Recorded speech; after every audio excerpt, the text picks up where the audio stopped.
In this video, we're going to talk about adding resources to your project, defining those resources, and then assigning those resources to tasks. Resources can include anything from people to supplies to facilities to machines, anything you need to complete your project tasks. But for resources to be available here in Project, first you have to describe them in the database.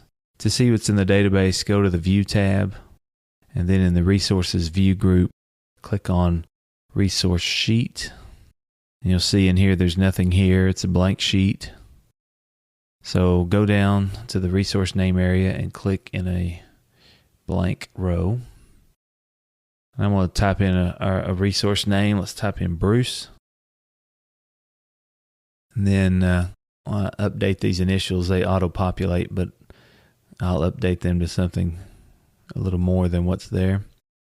The other item you want to address here is this max units available.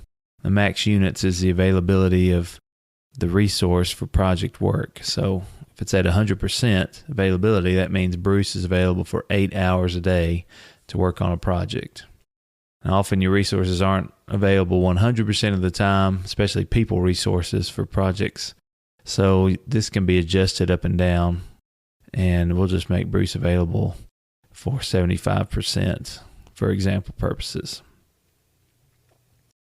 Now let's put in another resource. Put in Jack. We'll make him available for 25% of the time. And one thing to keep in mind here, whatever you name your resources, you want it to be very descriptive because that's going to flow through the project. So you want it to be something that your project team and any stakeholders would recognize or know what the resource is if they see it. Okay, I'm just going to fill the rest of these resources in, and I'm going to speed this up a little bit while I fill in the sheet.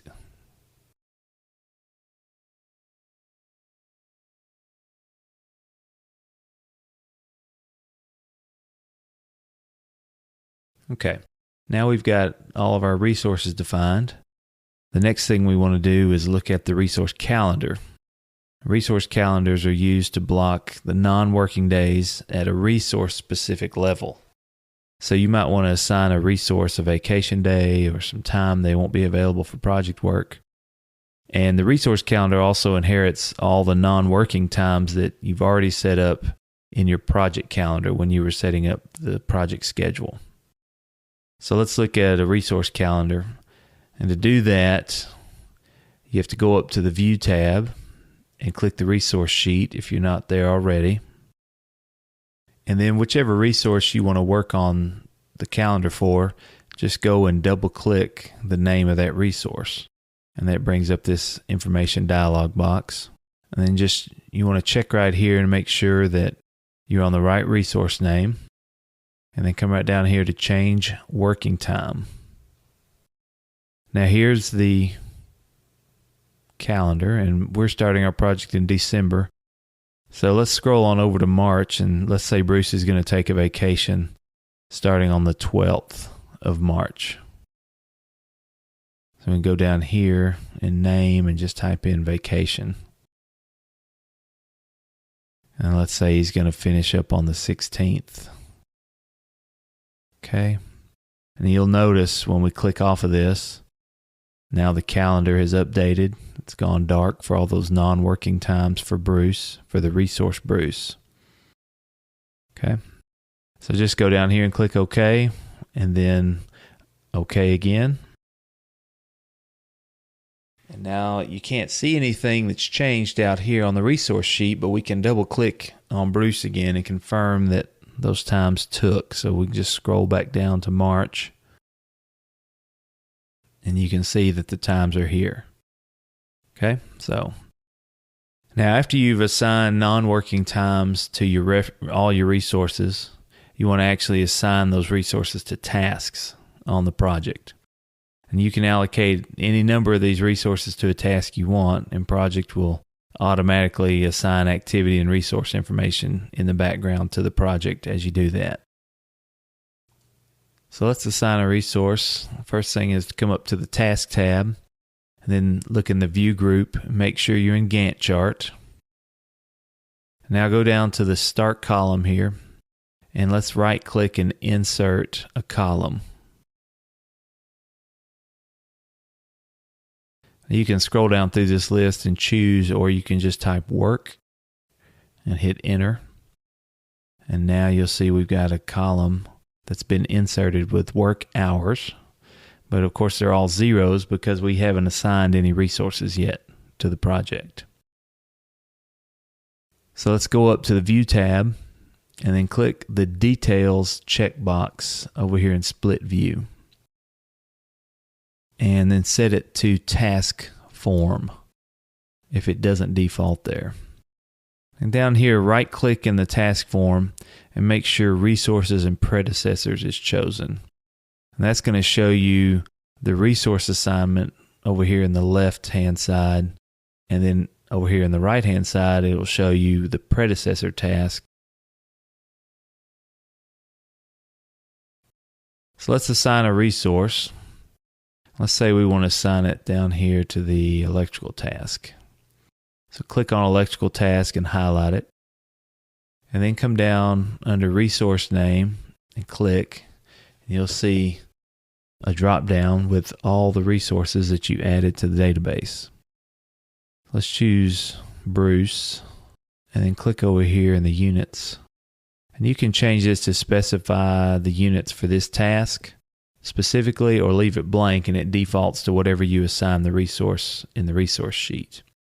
Nothing's going to happen here though until you go up here and click on the OK button. And once you do, you see that the units have updated according to the resource sheet that you already set up.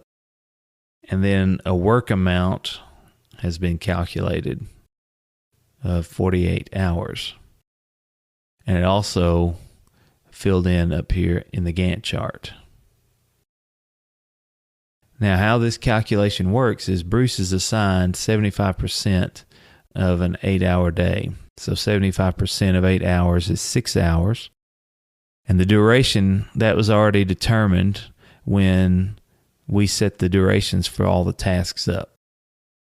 Okay, and you assigned it at 8 days. So 6 hours of work per day for 8 days is 48 hours of work. So the resource Bruce has been assigned 48 hours of work on the electrical task.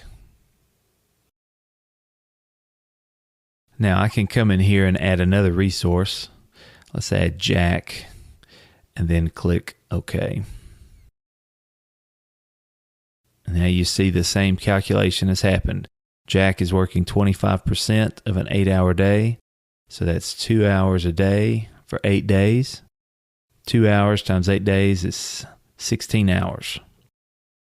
Now, if you combine these two, 48 and 16, that's going to give you a total of 64 hours being worked on the electrical task. All right, so you're now ready to go in and assign resources to all your tasks in the project, and the work will start to calculate. You'll notice on this summary task here, since electrical is part of this summary task, that the summary task hours have increased. You'll also notice out here on the Gantt chart graph that Bruce and Jack have been added as resources to this task. And that's how you assign resources to your tasks in your project.